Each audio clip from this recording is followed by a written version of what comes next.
नमस्कार। द देसी अड्डा पर आपका स्वागत है। मैं हूं राकेश तिवारी। देखिए, बिहार में मंत्रिमंडल विस्तार को लेकर कई तरह की चर्चाएं चल रही हैं। कौन मंत्री बनेगा, कौन मंत्री पद से किसकी कुर्सी छीनी जाएगी, तमाम तरह की चर्चाएं हो रही हैं। क्योंकि अब ये तय हो चुका है कि 15 जनवरी के बाद और 30 जनवरी के पहले कभी भी बिहार में मंत्रिमंडल का विस्तार हो जाएगा। बजाप्ते बिहार के मुख्यमंत्री नीतीश कुमार इसके लिए बिहार के राज्यपाल आरिफ मोहम्मद खान से मिलकर सूची भी सौंप चुके हैं। कहा जा रहा है ऐसा कि उन्होंने इशारा दे दिया है, उन्होंने बता दिया है और इसके लिए बजाप्ते समय पर भी चर्चा हो गई है। देखिए, कुल 36 मंत्री बिहार में बन सकते हैं, जो कोटा है उसके हिसाब से, लेकिन अभी 32 मंत्री हैं। 4 मंत्री जो है का जगह खाली है। अब कई क्षेत्रों की चर्चा है जहां से ये मंत्री बनाए जाएंगे और उसमें सारण की भी चर्चा है। तो सारण प्रमंडल से कौन से मंत्री बन सकते हैं, आज इसी बात पर हम आपसे चर्चा करने वाले हैं। आपको ये बताने वाले हैं कि कौन कौन वो विधायक, विधान परिषद सदस्य हैं जिन्हें नीतीश कुमार मंत्री मंडल में लेने की सोच सकते हैं और किसे मंत्रिमंडल में शामिल होने नहीं देना चाहेंगे। आज इन सब बातों पर चर्चा होगी। देखिए, नीतीश कुमार बिहार के मुख्यमंत्री के पद पर जब से हैं 2005 से, तब से उनके मर्जी के खिलाफ कोई काम होता नहीं है। यदि उनके मर्जी के खिलाफ होता है तो तुरंत वो पाला बदल देते हैं। अब मंत्रिमंडल विस्तार की चर्चा लंबे समय से थी, लेकिन अब जो कहा जा रहा है फाइनली विधानसभा चुनाव 2025 को लेकर भी, कि अब पूरी तरह से नीतीश कुमार इस बात के लिए तैयार हो गए हैं कि कौन कौन मुख्यमंत्री के मंत्रिमंडल में सदस्य बनेगा। 4 वो कौन होंगे। कहा तो ये भी जा रहा है कि पुराने चेहरों में से भी 2 को बदले जाएंगे और कुल 6 नए चेहरे इस मंत्रिमंडल में शामिल हो सकते हैं। उन सब बातों पर चर्चा करेंगे, लेकिन उससे पहले आप जान जाइए कि कैबिनेट का जो ये विस्तार है, उस विस्तार में पटना, तिरहुत और सारण प्रमंडल के विधायकों को तरजीह देने की बात कही जा रही है। कहा जा रहा है कि इन जिलों में जो जनता दल यूनाइटेड और बीजेपी का परफॉर्मेंस रहा है पिछले चुनाव में, उसको ठीक करने के लिए यहां प्रतिनिधित्व बढ़ाने की जरूरत है और इसी के मद्देनजर इन जिलों पर ध्यान दिया जा रहा है। क्योंकि अगर ये जिले सही नहीं हुए तो फिर 225 का जो लक्ष्य रखा गया है उसे पूरा कर पाना मुश्किल है। अब देखिए, जो मंत्रिमंडल, मौजूदा मंत्रिमंडल है, उसमें जनता दल यूनाइटेड के 13 मंत्री हैं और 2 उप मुख्यमंत्री सहित 15 बीजेपी के मंत्री हैं। एक हम से हैं और एक निर्दलीय जो सुमित कुमार सिंह हैं वो है। 4 और मंत्री नए लिए जा सकते हैं और इनमें से 2 को रिप्लेस किया जा सकता है। देखिए, एक तो चर्चा सीधे सीधे तौर पर जो बीजेपी के प्रदेश अध्यक्ष है दिलीप जायसवाल, उनके नाम की है। क्योंकि बीजेपी में यह है कि एक पद और एक व्यक्ति, तो वो प्रदेश अध्यक्ष भी रहेंगे और मंत्री भी रहेंगे, ऐसा संभव नहीं है, तो इसलिए उन्हें हटाया जाएगा। दूसरे कौन होंगे, उसके लिए कई नामों की चर्चा हो रही है, कयासों में हम जाएंगे, जिसे भी हटाया जाए। लेकिन जो 6 नाम नए बन सकते हैं उस पर चर्चा करते हैं। नए चेहरों में जो है उनको 2025 के हिसाब से देना है तो जाति का भी ख्याल रखा जाएगा। जाति को छोड़ा नहीं जाएगा, क्योंकि बिहार में यदि राजनीति करना है तो जाति पूरी तरह से इग्नोर करके आप यदि जाएंगे तो फिर दिक्कत होगा। तो जिन्हें रिप्लेस किया जाएगा उन्हीं के जाति का कोई ना कोई मंत्री बनेगा, इस बात की भी चर्चा हो रही है।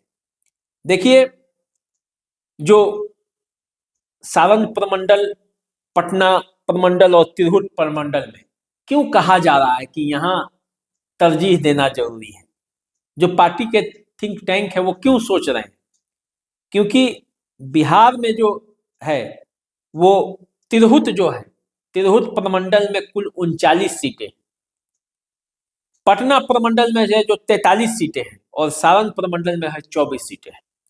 तो 39 सीटों में से जो तिरहुत के हैं, पिछले बार मात्र 6 सीटों पर जनता दल यूनाइटेड जीती थी और बीजेपी मिलाकर। जो पटना प्रमंडल है, 43 सीटों में से सिर्फ 5 सीटों पर जनता दल यूनाइटेड जीता था, 8 पर बीजेपी की जीत हुई थी।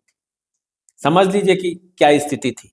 8, 5, 13, यानी कि एनडीए 13 सीटों पर जीती थी 43 में से।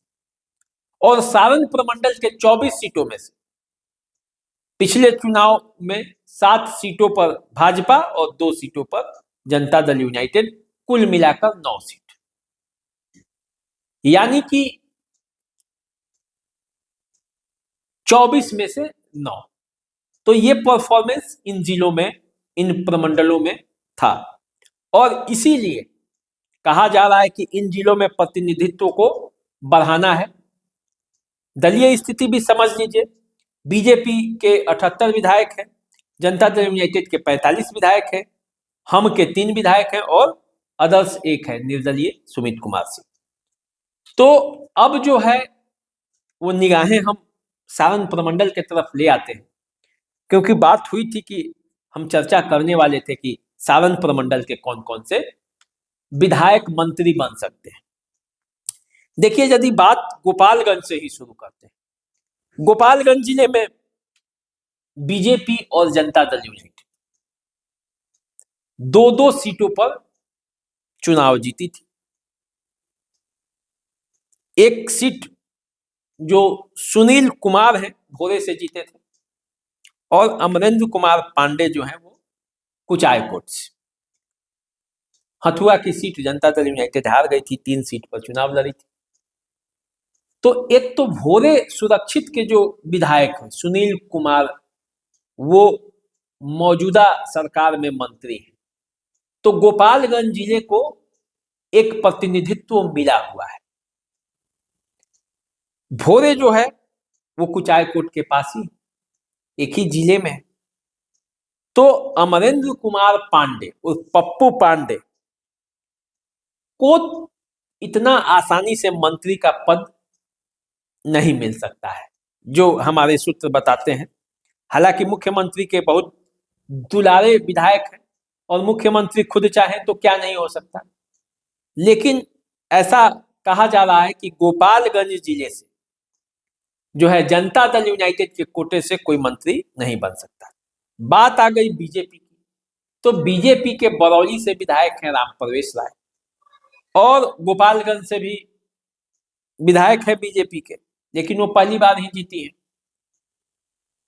राम प्रवेश राय बीजेपी के कद्दावर नेता है, तो यदि बीजेपी को बनाना होगा तो वो राम प्रवेश राय के बारे में सोच सकती है।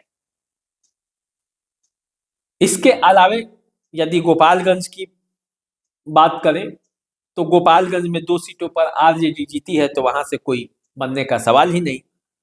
तो इन 4 विधायकों में से एक राम प्रवेश राय के मंत्री बनने की संभावना सोच सकते हैं कि ये बन सकते हैं। वैसे पार्टी किसी को भी बनाते, कोई ठिकाना नहीं, लेकिन यदि गोपालगंज में बात करेंगे तो एक ऑलरेडी मंत्री हैं, दूसरे मंत्री बीजेपी के कोटे से बन सकते हैं। लेकिन देखना यह भी है कि सीवान और सारण को क्या प्रतिनिधित्व मिलेगा कि केवल गोपालगंज जिले को ही मिलेगा। तो यदि इस बात पर सोचेगी पार्टियां, इस बात पर सोचेंगे नीतीश कुमार 25 के चुनाव को देखते हुए, तो सीवान में किसकी संभावनाएं बन सकती है। देखिए सीवान में जो है जनता दल यूनाइटेड के कोई विधायक नहीं है, सबके सब हार गए थे। बीजेपी के 2 विधायक, एक दरौंदा के विधायक कर्णजीत सिंह और दूसरे गोरियाकोठी के विधायक देवेश कांत सिंह। तो कर्णजीत सिंह जो है वो राजपूत जाति से आते हैं और देवेश कांत सिंह भूमिहार जाति से आते हैं। केंद्र में भी भूमिहार समुदाय को प्रतिनिधित्व काफी मिला हुआ है, राजपूत जाति में प्रतिनिधित्व नहीं मिला हुआ है, कम मिला हुआ है, मांग शुरू से ही हो रहा है। तो ऐसे में कर्णजीत सिंह को क्या मौका मिल सकता है, ये देखने वाली बात है, क्योंकि कर्णजीत सिंह अब दूसरे टर्म के विधायक हैं, तीसरा टर्म उन्हें चुनाव लड़ना है। तो ऐसी स्थिति में क्या वो राजपूत वोटों को गोलबंद करने में कर्णजीत सिंह की भूमिका होगी? यदि पार्टी ऐसी सोचेगी कि कर्णजीत सिंह ही वह व्यक्ति हैं तो इन्हें मौका दे सकती है। अब देखिए आ जाते हैं जरा सारण में। सारण में 3 सीटें बीजेपी जीती, इसके अलावे जनता दल यूनाइटेड कोई सीट नहीं जीत पाई। तो जनता दल यूनाइटेड के लिए सारण में यहां भी संभावनाएं समाप्त है। बीजेपी ने जो सीट जीता है वो तरैया से जनक सिंह, कृष्ण कुमार सिंह उर्फ मंटू सिंह ये अमनौर से हैं, और डॉक्टर CN गुप्ता ये छपरा से। तो जनक सिंह राजपूत है, डॉक्टर CN गुप्ता वैश्य समुदाय से आते हैं और कृष्ण कुमार सिंह उर्फ मंटू पिछड़े वर्ग से आते हैं। तो ऐसी स्थिति में क्या जनक सिंह पर दाव लगाया जा सकता है? जनक सिंह बीजेपी के बड़े नेता हैं, या फिर CN गुप्ता पर दाव लगा सकती है, दिलीप जायसवाल के जगह इनको सेट किया जा सकता है। क्या होगा इसके लिए आपको थोड़ा इंतजार करना पड़ेगा, क्योंकि तीनों के तीनों विधायक पकड़ ऊपर तक है। जनक सिंह की भी है, कृष्ण कुमार सिंह उर्फ मंटू सिंह जनता दल यूनाइटेड में थे तो नीतीश कुमार के करीबी थे, और अब बीजेपी में है, राजीव प्रताप रूडी के करीबी है। राजीव प्रताप रूडी यदि चाहेंगे तो उनका संबंध नीतीश कुमार से आप जानते ही हैं, तो क्या वो सेट कराने में सफल होंगे, ये भी देखना है। CN गुप्ता वैसे समुदाय से आते हैं तो उनको क्या मौका मिलेगा? हालांकि CN गुप्ता पर उतनी संभावनाएं दिखती नहीं है, वो दूसरे तरह के नेता हैं, लेकिन फिर भी राजनीति में कुछ कहा नहीं जा सकता। कौन किसके पाले में कब कितना फिट बैठ जाए, राजनीति कैसे मोड़ खा ले, कुछ कह नहीं सकते। तो देखिए इन्हीं में से कोई बन सकता है। इसके अलावे सचितानंद राय जो है वो फिलहाल बीजेपी में शामिल हो चुके हैं, तो क्या उन्हें मंत्री बनाया जा सकता है? लेकिन ऐसा कहा जाता है कि सचितानंद राय की जो टसल है वो नीतीश कुमार से है। नीतीश कुमार किसी भी कीमत पर नहीं चाहेंगे कि सचितानंद राय को मंत्री बनाया जाए, और जब नीतीश कुमार ऐसा नहीं चाहेंगे तो फिर मंत्रिमंडल में शामिल होने की संभावनाएं खत्म हो जाती। तो अब देखिए आगे क्या होता है, कौन मंत्री बनता है। इनमें से कोई मंत्री बनता भी है या नहीं बनता है, क्योंकि ऐसा ना हो कि सिर्फ ये मीडिया की ही चर्चा रह जाए और अंदर कुछ और चल रहा हो, क्योंकि बीजेपी का अंतिम दाव कोई नहीं जानता और नीतीश कुमार का भी अंतिम दाव कोई नहीं जानता।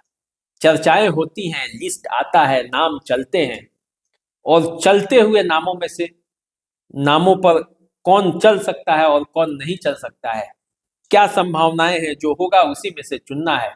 तो हमने उन संभावनाओं पर बातचीत की आपसे। तो चलिए आप हमारे साथ बने रहिए, इसी तरह की चर्चा के लिए और भी चर्चा करेंगे, कुछ अलग तरह का भी चर्चा करते रहेंगे आपसे। आप हमारे साथ बने रहिए, अपना प्यार और दुलार हमें जरूर दीजिए, चैनल को सब्सक्राइब भी कर लीजिए ताकि आपका और हमारा जो रिश्ता है वो जुड़ा रहे। हम चाहते हैं कि आपके साथ हमारा रिश्ता जुड़े और आपको हम अपनी चर्चा में शामिल करते रहें।